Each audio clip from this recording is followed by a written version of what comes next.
Em Atos 16, 31.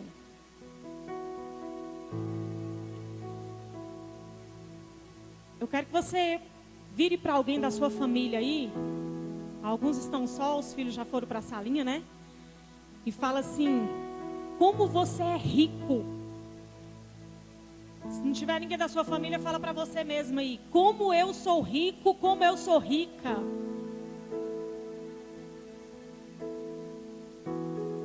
Queridos, o bem mais precioso que o Senhor nos deu aqui na terra, né? Na terra, eu não falo dele, né? É a nossa casa, é a nossa família. E quando tem algo muito precioso em museu, em banco, é alvo, né? De roubo, é o que os ladrões mais visualizam, é aquela joia que tem ali no museu, né? Me falta o nome aqui dos museus aí da vida. Por isso que o inimigo intenta tanto contra a nossa casa. Ou é só contra a minha casa? Contra a nossa família. O diabo, ele arma, ele tenta de tudo. Quem já assistiu aqui, hoje tá me faltando, né? Aquele La Casa de Papel. Quem já assistiu? Gente, é muita criatividade, né? E aquilo ali é real. Muitas situações a gente já ouviu, né? Inclusive baseado em fatos reais. Porque os ladrões, eles tentam de tudo. Como o diabo também tenta de tudo para roubar a sua casa. Então hoje eu quero que você se sinta privilegiado de estar em um culto como esse. Glória a Deus que você está aqui. Glória a Deus que a minha família está aqui. Porque nós estamos recebendo a oportunidade hoje de recebermos mais uma guarnição, de recebermos um reforço a mais, um upgrade aí nos alarmes, para proteger a nossa família, para protegermos a nossa casa. Amém, queridos? E nós vamos ler aqui. Eu achei muito tremendo quando a Gessi me mandou o cartaz. Tá fácil aí? O cartaz fala assim: salvando famílias. Quando fala salvando famílias, é porque a família já está em perigo. Eu conversava isso com o pastor Ricardo essa semana. A gente não fala mais hoje tanto em prevenção, viu, queridos? A família, a nossa família já está em perigo. E nós precisamos estar atentos a isso. Você precisa entender que o diabo dioturnamente, como diz o pastor Ricardo, ele quer destruir a nossa família. É fácil sermos família? Não é fácil. Todos os dias nós temos desafios. Todos os dias nós temos desafio enquanto pais, enquanto marido, esposa, filhos. Todos os dias nós temos desafio. Mas nós temos que querer pagar o preço para cumprir, para guardar o que Deus nos deu de mais precioso. Então a família, ela já está em perigo. Vou pegar minha palavra aqui.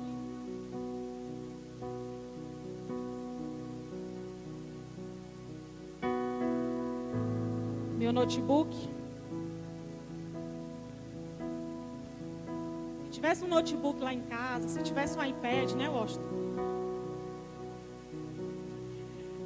Glória a Deus. É porque eu gosto de escrever. Salvando a família.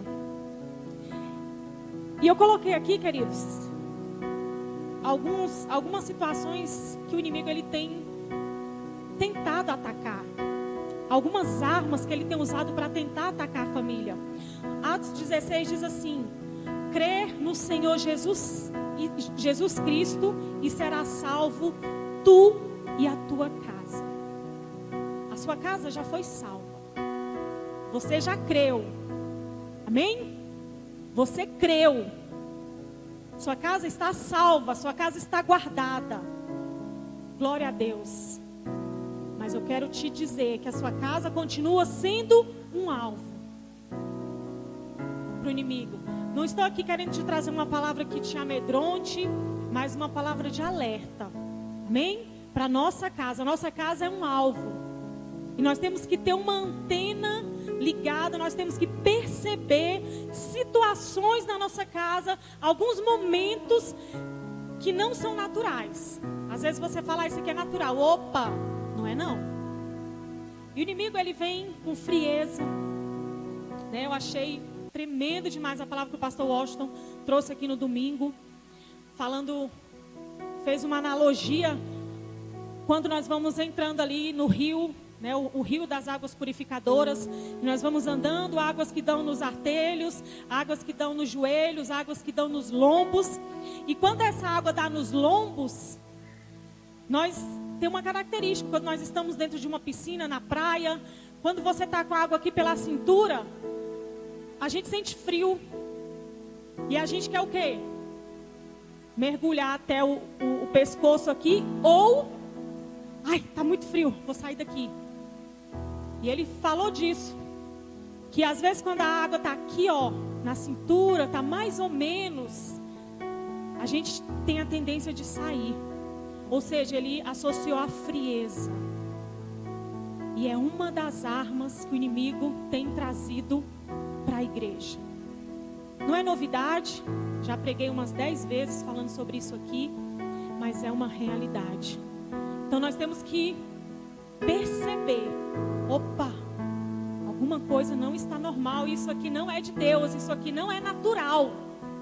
Então eu vou dar uma reforçada, vou pegar esse alarme aqui, vou modificar, vou colocar um tijolo a mais, colocar um cadeado a mais, porque alguma coisa estranha está acontecendo. O inimigo, ele vem com enganos, com mentiras, sabe? São tantas mentiras que o diabo coloca na nossa cabeça para nos roubar, para roubar a nossa casa. E queridos, quando eu falo de engano e de mentira, é algo tão terrível, porque é engano e mentira em relação à palavra de Deus, mas para a pessoa que está vivendo, é verdade. Às vezes nós conversamos ou aconselhamos famílias ou pessoas que estão tão enganadas e achando que aquilo é tão verdade, e só Deus para quebrar alguns enganos e mentiras que têm roubado famílias, que têm roubado casais, casas e lares. E naturalmente falando, não é novidade para ninguém que a família, né, através de leis, de sistema, a família está sendo atacada. Vamos ver até quando a gente pode até usar esse nome, né? Hoje a gente já sabe, muitas escolas não comemoram mais Dia dos Pais, e eu não quero entrar em muitos detalhes, mas nós sabemos que a família é odiada. Você tem que entender isso. Eu preciso entender isso. O diabo, ele trabalha enquanto eu estou lá dormindo, deitado ou descansando, assistindo a Netflix ou orando. O inimigo está armando, furioso, contra a minha casa, contra a sua casa. E tudo isso caminha para a ruína. Todas essas coisinhas, essas situações que o inimigo vai lançando, ele quer realmente destruir. O diabo, ele quer destruir. Não é só, né, que a gente fique brigado, né, eu tô aqui chateada com o Ricardo, ou com os meus filhos, ou... Não. Isso aí é só a pontinha, é só uma pitadinha do que ele vai lançando. Mas ele quer realmente destruir a família. Não só a família, a minha, a sua, mas a família que a gente sempre ouviu falar, que é a célula da sociedade, que é a base.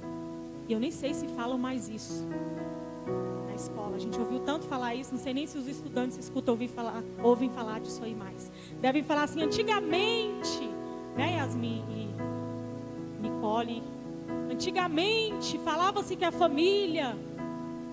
Então nós temos que estar apercebidos, amém, queridos? O que pode levar uma família à ruína? Abre aí para a gente a palavra do Senhor em Lucas 6. Lucas 6, 46.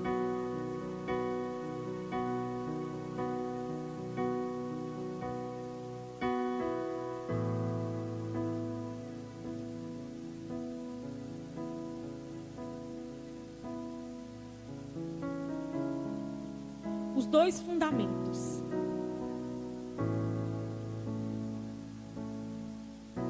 Todos abriram? Muito conhecida, as crianças da salinha amam essa palavra aqui, tem músicas. Eu creio que quase todos conhecem, mas vamos ler. Lucas 6, 46. Por que me chamais Senhor, Senhor, e não fazeis o que vos mando? Todo aquele que vem a mim e ouve as minhas palavras e as pratica, eu vos mostrarei a quem é semelhante. É semelhante a um homem que, edificando uma casa, cavou, abriu profunda vala e lançou o alicerce sobre a rocha. E vindo a enchente, arrojou-se o rio contra aquela casa, e não a pôde abalar, por ter sido bem construída. Mas o que ouve e não pratica é semelhante a um homem que edificou uma casa sobre a terra, sem alicerce, e arrojando-se o rio contra ela, logo desabou, e aconteceu que foi grande a ruína daquela casa. Eu gostaria de ler rapidamente Mateus 7, 24, que é o que Mateus fala em relação é o mesmo texto, segundo Mateus, segundo a visão de Mateus. Todo aquele, pois, que ouve essas minhas palavras e as pratica, será comparado a um homem prudente, que edificou a sua casa sobre a rocha. A gente nem ensaiou, né, gente? Caiu a chuva, transbordaram os rios, sopraram os ventos e deram com ímpeto contra aquela casa, que não caiu, porque fora edificada sobre... E todo aquele que ouve essas minhas palavras e não as pratica, será comparado a um homem insensato, que edificou a sua casa sobre a areia. Caiu a chuva, transbordaram os rios, sopraram os ventos e deram com ímpeto contra aquela casa. E ela desabou, sendo grande a sua ruína. Queridos, eu extraí alguns conselhos desse texto aqui, de algumas coisas que podem levar a nossa casa à ruína. Uma delas, que a gente, que eu escuto já há uns 20 anos, que mudou o meu conceito assim, em relação a muita coisa, que é uma visão da comunidade, é o excesso de religiosidade. Pode levar muitos casamentos, muitas famílias à ruína. A pessoa vem para a igreja, minha família está vindo para a igreja, olha, nós somos cristãos, mas a família vai para casa, em casa não vivem na prática o que às vezes ouvem, como a palavra está dizendo, que você ouve aqui, que nós ouvimos aqui. E nós ouvimos sobre isso, que a gente tem, nós temos que nos desvencilhar dessa religiosidade, que é o quê? É você ouvir, você fazer mais coisas litúrgicas do que na prática você viver aquilo que você aprende aqui.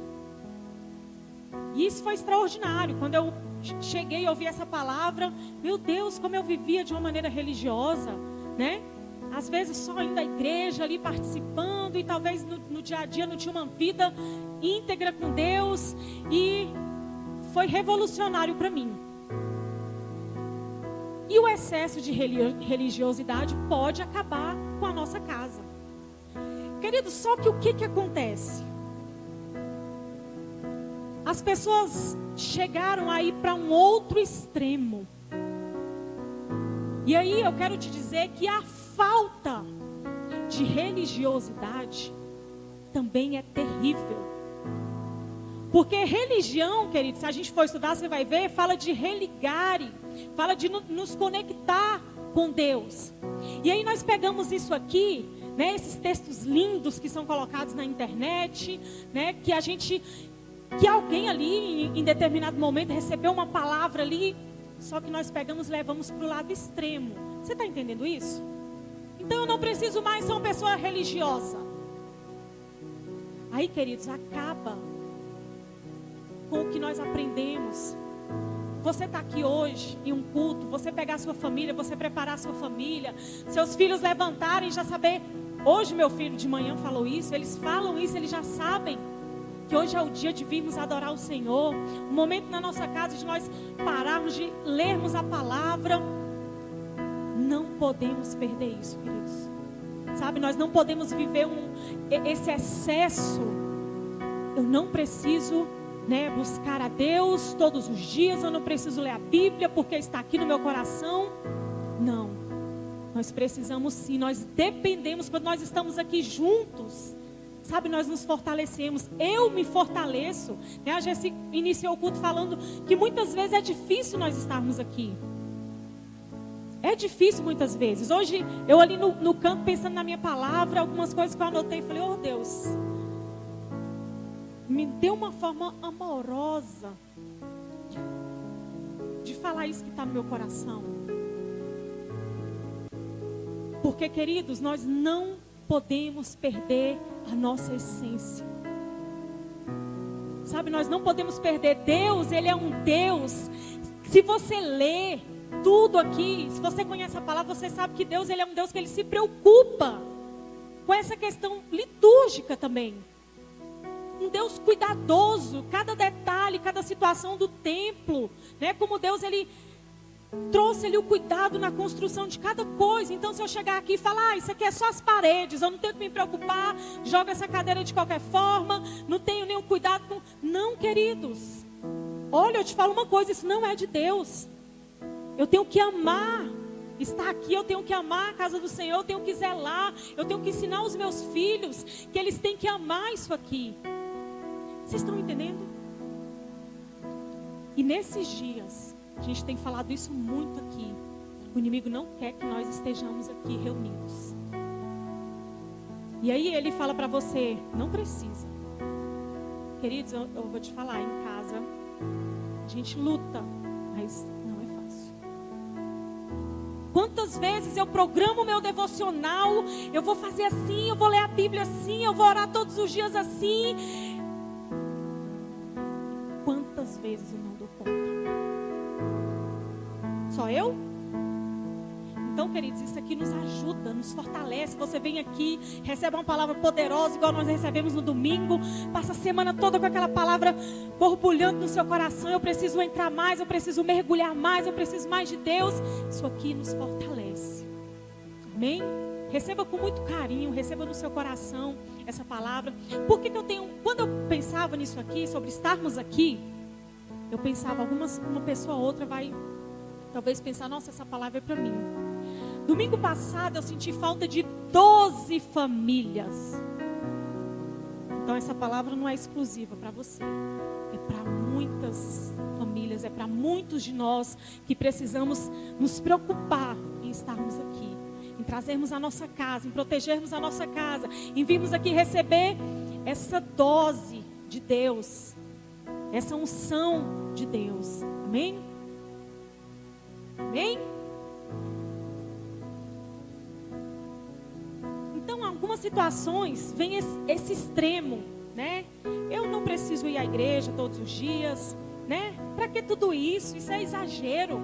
Eu ouvi uma palavra, na verdade o pastor Ricardo estava ouvindo uma palavra, e o pastor falava assim, tem gente que fala que isso aí é ser lunático, tem outra palavra, radical, né? Está na igreja, é radical. E se isso for ser radical, eu quero ser radical. Eu quero que a minha casa, que a minha família esteja buscando ao Senhor. E eu quero isso para minha casa também. Hoje em dia eu coloquei aqui, família moderna versus valores cristãos. Devemos ter muito cuidado. Muito cuidado. Sabe, a modernidade, ela veio... Tem muita coisa boa, mas tem muita coisa que quer deturpar, quer pegar o que é verdade, quer pegar o que é princípio. Nós vamos falar daqui mais um pouquinho sobre esses princípios e mudar. E aí eles colocam lá nos pequenininhos, nos nossos filhos. Porque para mim e para você hoje, quando nós nos deparamos com alguma situação hoje, a gente, meu Deus, não acredito que está acontecendo isso, né? Não, meu Deus, a gente assusta. Mas quando os nossos filhos começam, desde ali, ó, filhinho da Dai, vai ouvindo, vai ficando normal, filhinho ali da Flávia, e eles vão ouvindo, queridos, daqui 10 anos, ai de nós, sabe, se a gente não inculcar, se a gente não pegar a palavra do Senhor, a verdade, e colocarmos no coração dos nossos filhos, igual uma palavra que eu ouvi ali na nossa sede há muitos anos, sobre você ter contato com a nota verdadeira. Você tem contato com a verdade. Quando vem a nota falsa, né, é o treinamento que eles fazem para as pessoas ali que têm contato com dinheiro. Quando vem a nota falsa, opa, isso aqui é falso. Então nós precisamos inculcar no coração dos nossos filhos, nos nossos corações, na nossa mente, a verdade, porque dias terríveis estão vindo. Já estamos vivendo, mas piores coisas acontecerão, e numa velocidade que a gente nem imagina. Então é tudo muito moderno. Ah, não, isso é caretice. Pois eu quero ser careta, sabe? E prezar pela minha casa, pelo que Deus me deu de mais precioso.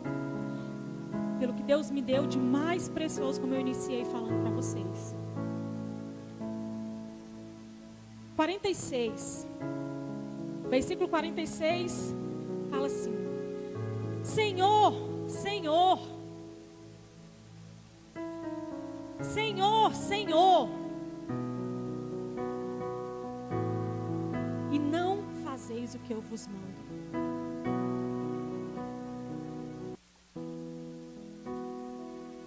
Eu estou aqui, queridos, para te julgar.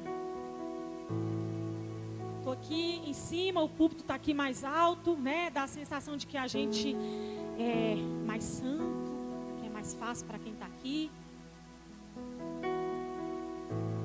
Todos os dias eu luto contra a minha vontade. E eu sei que todos os dias você também luta. Por isso que eu glorifiquei a Deus falando que glória a Deus por você estar aqui hoje. Por você ter trazido a sua família aqui hoje. Porque esse versículo fala assim: nós falamos Senhor, Senhor, mas nós não fazemos o que o Senhor nos pede. Queridos, isso fala de uma luta, de uma guerra entre a minha vontade e a vontade do Senhor para a nossa casa, para as nossas vidas, para o nosso lar.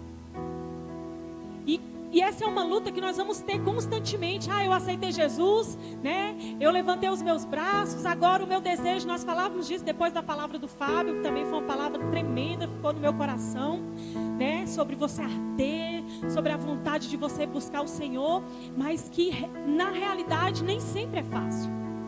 Nós vamos ter que matar esse leão, esse pitbull, sabe? Que nós falamos Senhor, Senhor, mas muitas vezes eu sou Senhor da minha vida. Eu faço do jeito que eu quero. No comando sou eu. Seja falando-se de esposa, de marido, de filhos. É uma religiosidade. Nós oramos, né? Nós queremos que Deus nos abençoe, nós queremos as bênçãos do Senhor sobre a nossa casa, né? Se nós perguntarmos para qualquer pessoa lá fora, eles querem as bênçãos do Senhor. Deus é o meu Senhor.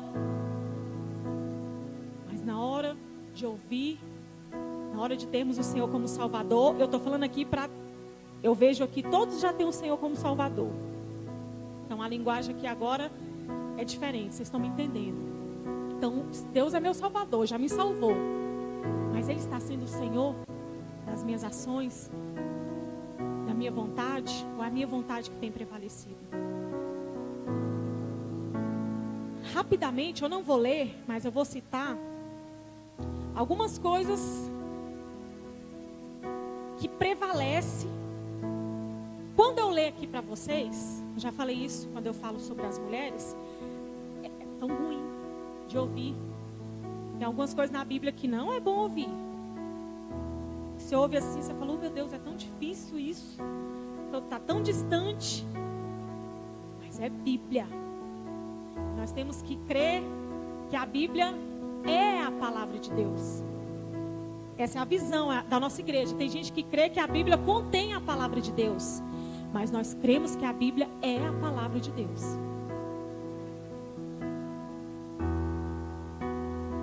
Enquanto eu falo ainda eu anotei aqui anteriormente, antes de citar essas situações, quando eu falo dessa vontade, Romanos 12:1, coloca pra gente aí, meninos. Rogo-vos, pois, irmãos, pelas misericórdias de Deus, que apresenteis o vosso corpo por sacrifício vivo, santo e agradável a Deus, que é o vosso culto racional. E eu coloquei aqui a nossa vontade versus a razão. A nossa vontade versus o que tem que ser feito. Eu sei o que eu preciso fazer para me ter a minha glicose controlada. É razão, eu sei disso. Mas a minha vontade muitas vezes é de comer aquele chocolate fora do horário. Eu sei o que eu preciso fazer para manter a minha casa organizada, questão de saúde ou questão de harmonia no meu lar. Eu sei. Mas na hora de uma situaçãozinha ali com o marido, né, na hora de ter que liberar perdão, eu não faço. É a minha vontade versus a razão. Poxa, agora era hora de agir com a razão, mas eu estou agindo com a minha emoção. Não estou sentindo vontade. Mas eu sei que eu preciso. E é isso. Aqui está falando do culto racional. Rogo-vos, pois, irmãos, pelas misericórdias de Deus, que apresentei o vosso corpo por sacrifício vivo, santo e agradável, que é o vosso culto racional. Podemos fazer a ligação com o que eu vinha falando antes, né, sobre religiosidade, mas eu quero fazer essa aplicação aqui agora a essa questão, a razão. Então, queridos, se nós agirmos pelo nosso coração, pelas nossas emoções, muitos de vocês, se tivessem escutado a emoção, não teriam vindo aqui hoje. Talvez vieram chateados. Talvez vieram sentindo alguma dor. Talvez era o último lugar que você queria estar. Mas você veio pela razão. Porque você falou, eu preciso. Minha casa precisa, minha família precisa, meus filhos precisam. Eu vou, Senhor. Hoje eu vou. E glória a Deus. Porque você veio aqui hoje. Porque eu vim aqui hoje. Sabe, bem-aventurado é você, a sua casa, porque você veio aqui hoje, porque você está sendo ministrado, e eu creio que você está sendo ministrado através dessa palavra, você está recebendo, eu creio nisso. A sua casa está sendo ministrada. Por isso você teve tanta dificuldade de chegar aqui hoje. Tem algumas situações, né, falando-se diretamente de família. Para os maridos, Efésios 5:25. Eu não podia deixar de citar isso aqui falando de família. Maridos, amai as vossas esposas como Cristo amou a igreja. Aí, isso aqui que eu falei, que às vezes dói, né? No ouvido de alguns maridos, não sei, ou então outros, né? Glória a Deus, eu amo. Glória a Deus. Maridos, amai as vossas esposas. Se você não ama a sua esposa como Cristo amou a igreja, a ponto de se entregar por ela, comece a orar em cima disso aí. Primeiro você acorda, hoje aqui no culto, e começa a orar, peça amor. Porque é um mandamento, é uma direção de Deus. Eu amo. Olha a religiosidade. Eu amo. minha esposa, né? Eu amo a minha... Mas na prática, como que a sua esposa tem se sentido?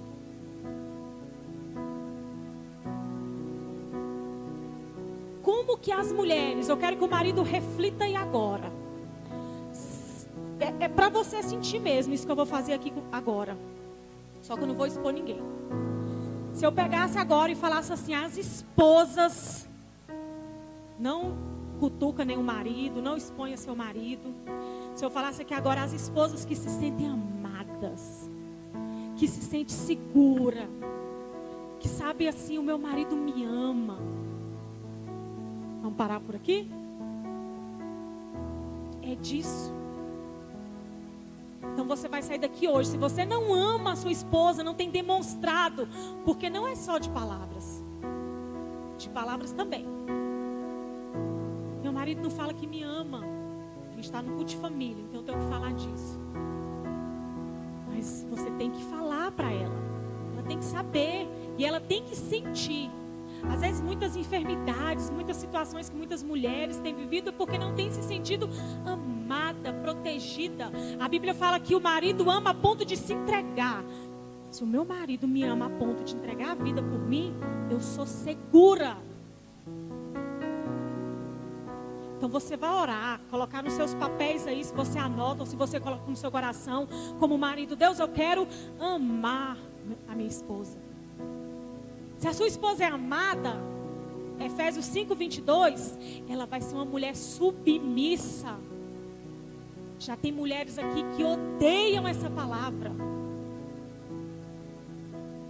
Quando fala que a mulher e mulheres sejam submissas aos seus próprios maridos, olha lá, ó, como ao Senhor.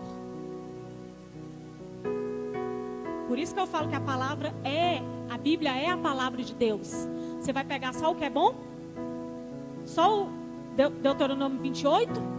Né, Jessi? Mas na hora de nos submetermos, ninguém está aqui falando de ser capacho, de que você tem que... Não. Ei, eu estou te falando do marido. Embora eu não está aqui falando que é do marido que ama, não, viu? Está falando que você tem que ser submissa. E quando você entende que o seu marido tem uma missão, seu marido tem um chamado, e você está sob essa missão,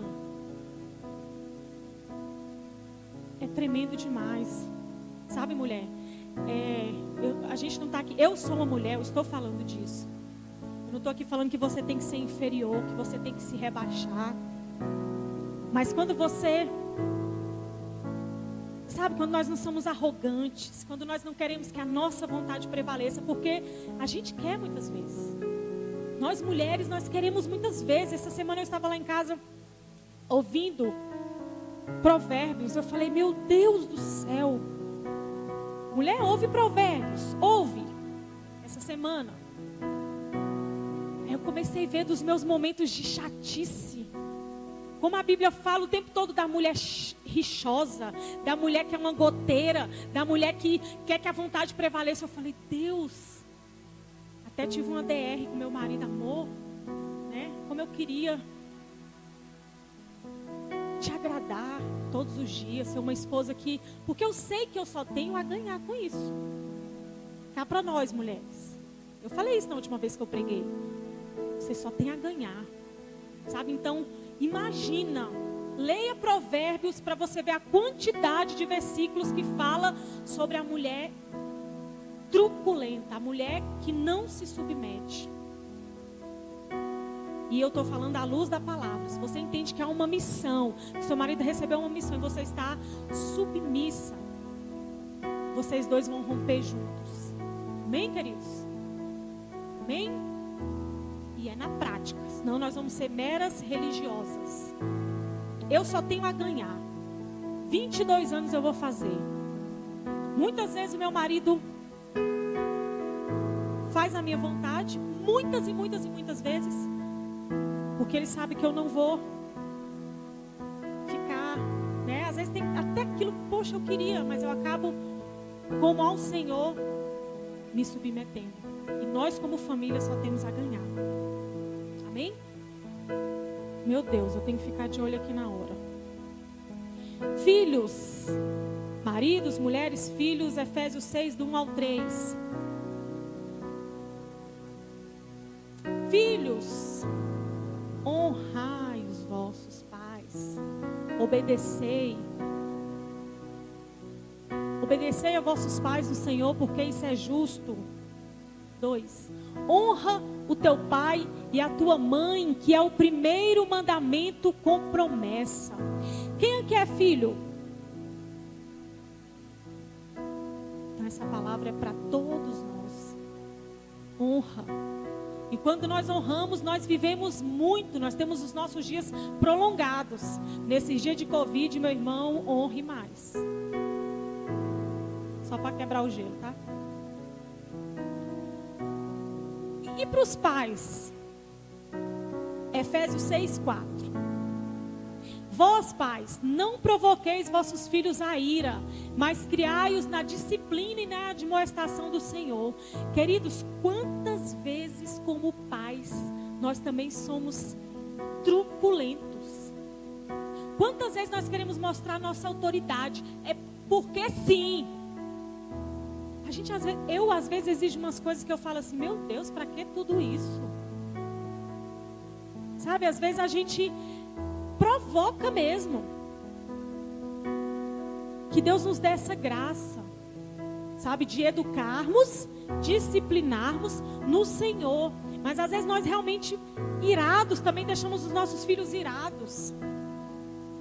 Então que Deus nos dê essa graça como pais. Eu estou aqui falando de armas que o diabo vai lançando, de situações que o diabo vai lançando para arruinar, para tornar nossa casa em ruínas. E são coisinhas pequenas.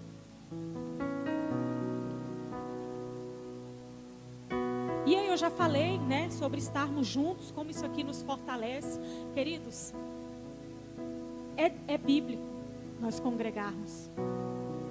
Fico tão feliz hoje de ver, né, tanta gente aqui. É bíblico. Por isso que está sendo tão difícil para muitas pessoas conseguirem estar aqui. E eu quero te falar com muito amor. Priorize, sabe, esse momento. Traga a sua casa, traga a sua família. Queridos, o povo no Antigo Testamento, no Novo também, andavam distâncias para ir ao templo. E a Bíblia fala em Atos 2:46 que eles estavam diariamente no templo. Diariamente, porque é bom para nós, é bom para nossa casa, nos ajuda, nos fortalece. Amém? Em casa, queridos, fala sério.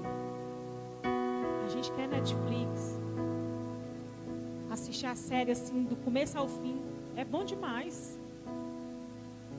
Ir pro parque, pra casa dos amigos, é bom demais.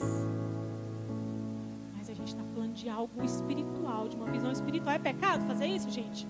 Eu faço. Eu amo. Quando eu estou lá com a minha família, opa, hoje a gente vai ver um filme, fazer uma pipoca. É bom demais. Só que a sua casa não dá conta de viver só disso. Aí quando você começa a ver os meninos debandando para um lado, para o outro, você e seu marido naquela maior briga, guerra, situação. O que está acontecendo? A gente precisa viajar, a gente precisa, né, fazer uma coisa mais romântica aqui. Não, queridos, precisamos orar, buscar a presença do Senhor, trazer seus filhos. Porque quando nós saímos daqui, você chega com o coração aberto e recebe de Deus, você sai daqui diferente. Eu saio daqui diferente. Eu queria mostrar aqui algo que nós fizemos, o Ricardinho fez. Mostre, Lulu, o desenho do Ricardo Júnior. Ah, olha, gente, que gracinha. E essa letra é dele, Rocha. Queridos, olha só.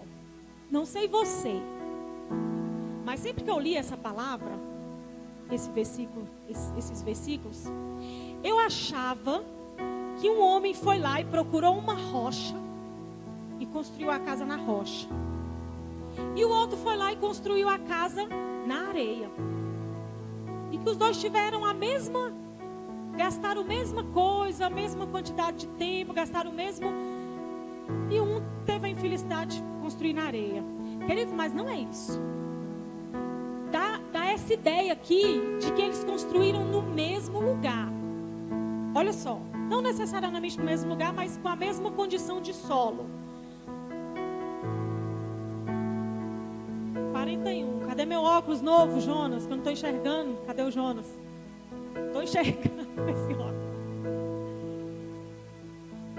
É semelhante a um homem que, edificando uma casa, cavou, olha só, cavou, abriu profunda vala e lançou o alicerce sobre a rocha. Então ele cavou em que, gente? Ou foi na areia, ou foi na terra. Lá em Mateus fala areia, aqui fala terra. Então ele teve um trabalhão. Vindo a enchente, arrojando, tarará, mas o que ouve e não pratica é semelhante a um homem que edificou uma casa sobre a terra, sem alicerces. Então, gente, hoje eu tive essa visão aqui, essa noção aqui. Pedi para o Ricardinho desenhar. A rocha está aqui. E todos tinham a mesma condição de solo. Só que um cavou fundo, olhou e falou, eita, que areia. Se ele cavou fundo, é porque a terra não estava indo em condição. Até chegar lá, né, para quem edifica, aí, os homens, a maioria sabe disso, até chegar num lugar firme lá, ele teve que cavar muito. Eu achei isso aqui tremendo. Porque a gente está falando de construção, a gente está falando de casa, de lar. Esse homem sensato, ele cavou, ele teve trabalho, ele lançou um fundamento. Os dois passaram por situação de chuva, de rios, de vento. Os dois passaram por intempéries. Mas o que não gastou, teve um esforço a mais ali. Veio a chuva, o rio encheu, os ventos, e a casa dele não suportou. Vocês viam dessa maneira ou vocês viam ele fazendo assim, um em cima da rocha e um outro? Eu nunca tinha me deparado para isso aqui, ó. Não é de jeito que desenha, não, mas vocês estão entendendo. Os alicerces. Gastar tempo. Dá trabalho. Eu comecei o culto aqui falando que dá trabalho. Nós pagamos um preço para termos um casamento feliz. Nós temos um casamento feliz. Nós temos que falar isso aqui para vocês. Nós pagamos um preço. São 22 anos e eu glorifico a Deus por esses 22 anos. Estou pagando um preço com os meus filhos. Vivendo situações que eu nunca vivi. Você já teve filho da idade do que você tem aí? A maioria não. É novo. Continua. Vai dar certo. Vai valer a pena. Gasta tempo. Queridos, imagina o tempo que esse homem levou. Quando foi falado isso aqui, que Jesus trouxe esse ensinamento aqui, não tinha os recursos que existem hoje, né? O homem veio aqui, cavou 3 metros ali, rapidinho, né? Talvez não tivesse o recurso que tem hoje. E mesmo assim, leva tempo. Então, queridos, para pensar. Você está pagando o preço. Às vezes está vivendo, né, uma vida desgastante, um relacionamento. Dedica mais tempo. Dedica mais tempo em oração. Dedica tempo com os princípios. Queridos, não abra mão dos princípios. No seu casamento, na sua casa. Não abra mão. Deixem falar o que quiserem falar. Mas não abra mão dos fundamentos.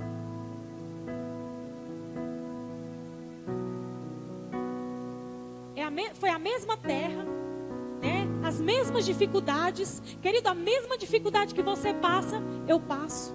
A Gessi, o Edson passa. O Oster, a Kelly, Jaque, Ezequiel. A mesma dificuldade. Os mesmos ventos, a chuva vem para todos os casamentos, para todos os relacionamentos, mas é o alicerce. Você chegou na rocha? Você está firmado na rocha? Ou seu relacionamento é um relacionamento superficial, que qualquer briguinha, tchau.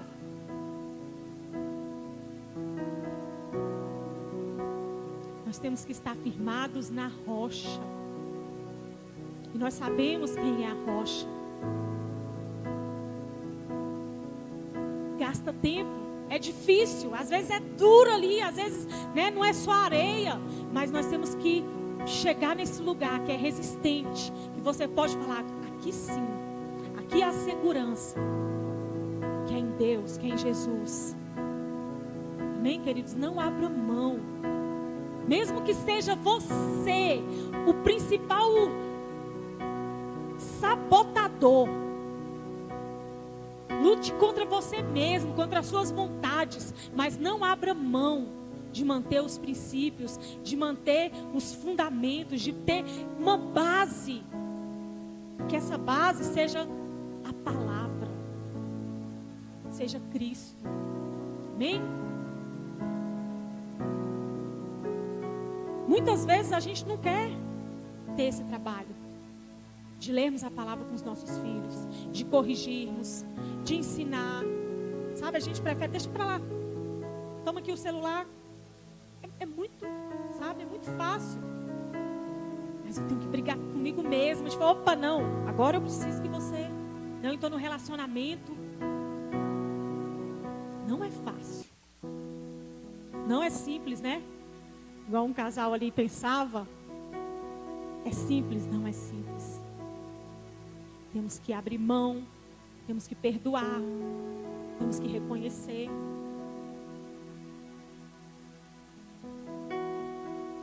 Esses fundamentos, queridos, palavra de Deus, obediência, honra, respeito, perdão. Tratando-se de família, perdão, queridos, é um princípio que ele tem que ser aplicado. E você sabe quem tem que perdoar no casamento? Você sabe quem tem que perdoar? Quem tem que perdoar primeiro no casamento? Você.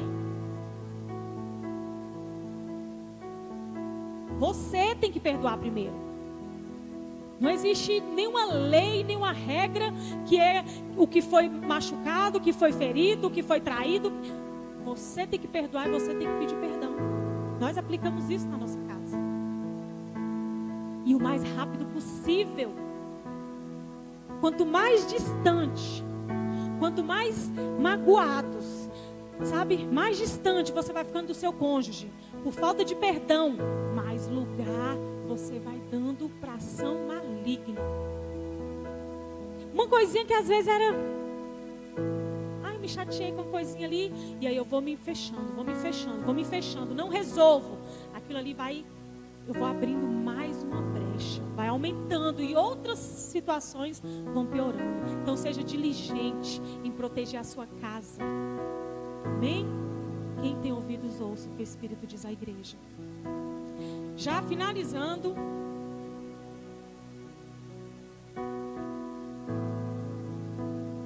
Salmos 92, 15. Nós ainda vamos comprar uma jantinha ali, amém? Vamos comer em casa, né? Que a gente não pode comer aqui.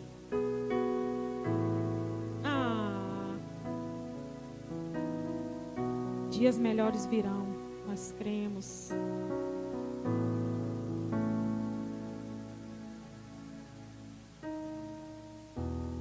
Salmos 92, 15, a parte B. Vou ler tudo. Para anunciar que o Senhor é reto, Ele é a minha rocha e nele não há injustiça. Amém, queridos? Construa a sua família nessa rocha. Construa a sua casa nessa rocha. Se talvez estava superficial, sabe? Vocês têm construído, mas já tem tantos anos. Querido, tem jeito. Tem casa, né, amor? A gente estava vendo uma casa ali que estava com uma rachadura zona, a gente vendo para comprar. E aquela rachadura naquela casa, e o Edmilson foi lá, falou, não, isso aqui faz assim, assim, assim, né? Tem que fazer, porque a casa pode desmoronar a qualquer momento. Foi o que ele falou pra gente. Então, tem jeito. A casa era uma casa antiga e tinha jeito. Ah, pastora, mas eu já tenho 10 anos, 20 anos. Um ano. Tem jeito ainda. Amém, queridos? Construa em Deus, em Jesus. Se vocês estavam seguindo, sabe, por algum curso que não era de acordo com a palavra, não estava tendo perdão, não estava tendo diálogo, não estava tendo respeito, comece a trazer esses princípios para sua casa. Em nome de Jesus. E aqui ainda, na outra página, Salmos 91. Eu pensei muito nesses salmos durante a semana, enquanto eu pensava na palavra. E eu queria só finalizar com esses salmos, que ele é muito propício para esses dias que nós temos vivido hoje. Não só de enfermidade, mas espiritual. Outro dia eu falava aqui que eu li um livro da Rebecca Brown, acho que dela mesmo, há muitos anos atrás, e eu falei isso aqui na igreja. E ela citando que ela trabalha nessa área de libertação, que quando tem uma morte, ali um corredor que tem uma morte, em um hospital, que vem muitos demônios, quando é uma vida que não é uma vida que estava preparada, né? Não foi para o céu. E que vem muitos demônios ali, que ela tinha essa visão de que esses demônios vinham buscar essa vida. E nós também sabemos que quando um justo, quando um crente morre, há festa no céu. Então, o contrário, né? Então, queridos, eu fico pensando nessa atmosfera que nós estamos vivendo. Nessa atmosfera de morte. Eu até compartilhava com a Paty na quinta-feira. Tanta gente morrendo. Para onde a maioria dessas pessoas estão indo?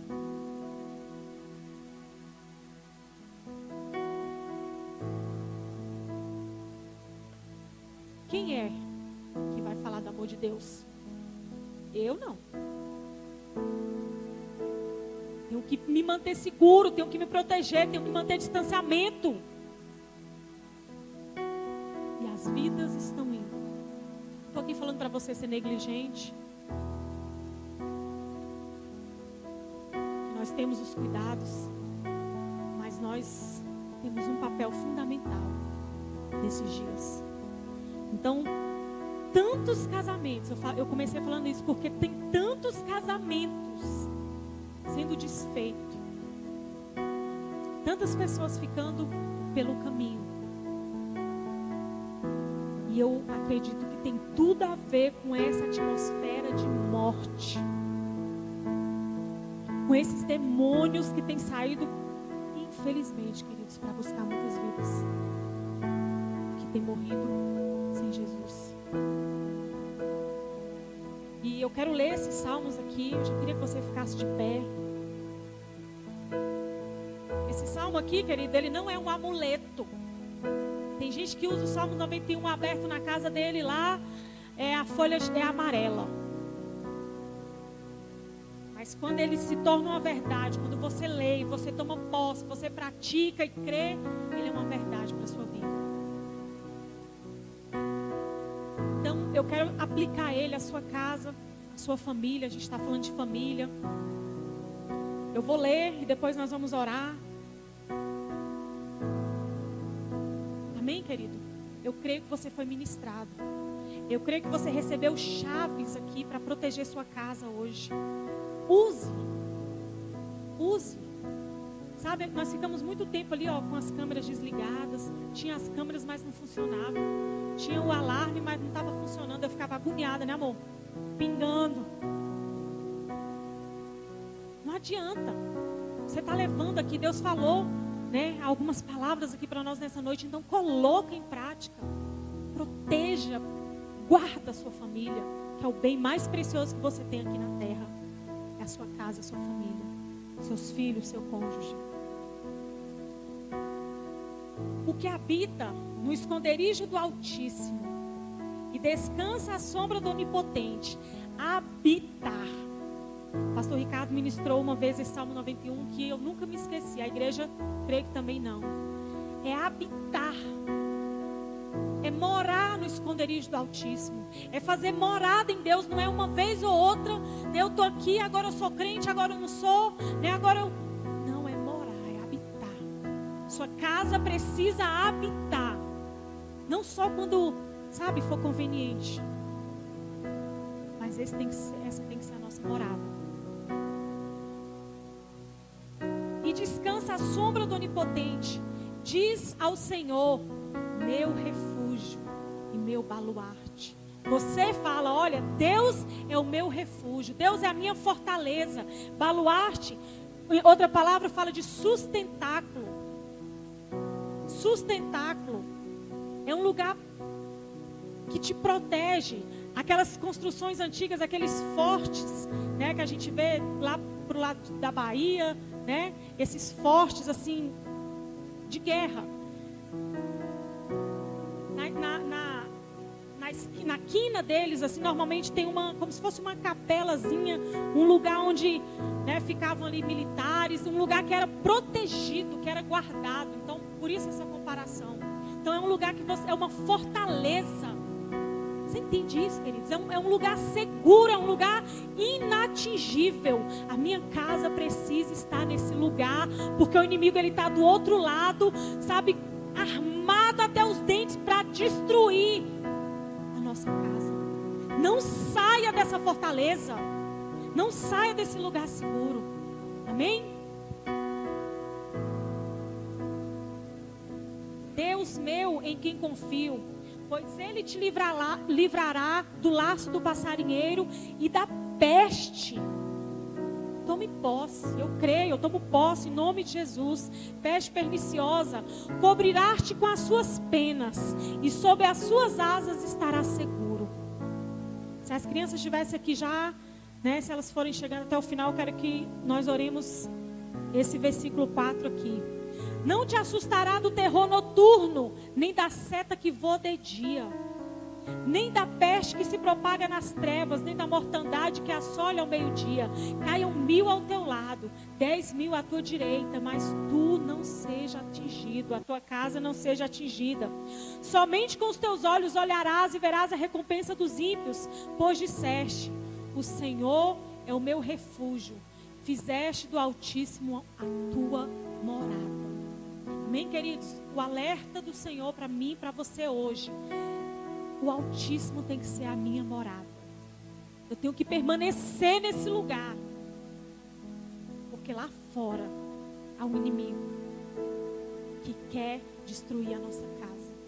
Então não saiamos desse lugar. Amém? Faça do